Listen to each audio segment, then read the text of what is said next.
There are two other leagues that have entered the chat but are very fresh. They are Project B and the Upshot League.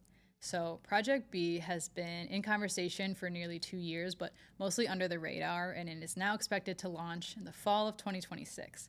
This league allegedly would have 6 men's and 6 women's teams and take place in Asia, Europe, and Latin America, with players getting equity in the league similar to Unrivaled. However, no specifics on this have been disclosed yet. This would directly compete with the NBA schedule, but not the WNBA schedule. This league is being backed by some big names, most notably the Saudi Arabia Public Investment Fund, LeBron James, and Candace Parker, to name a few. Project B is a filler name right now, as the actual name of the league hasn't been announced.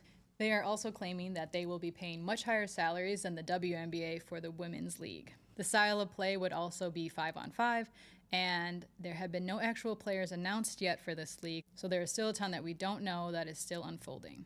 Now, the other league I mentioned, it is called the Upshot League, and it appears to be more of a G League type situation for women's players.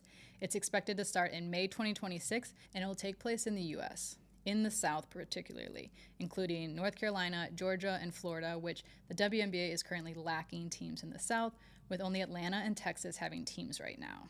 So there is a market for women's basketball in the South, and it appears that this league could be a place for players to go that aren't making a WNBA roster, so that they can refine their skills similar to the NBA's G League.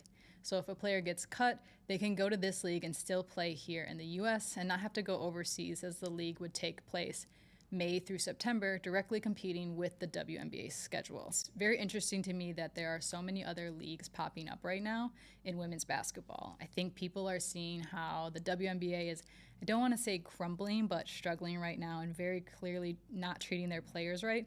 So therefore other people are saying, well, hey, I want to start a league and here's how I would go about doing that. And I also think Unrivaled inspired some people with their success and audacity.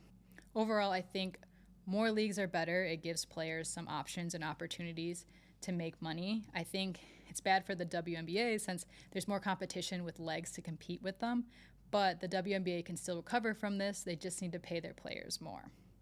And the last thing I'll say is launching and operating a league is very difficult. The success rate is not high. Obviously, it takes a ton of money to do so. So it'll be interesting to watch how each of these leagues develop.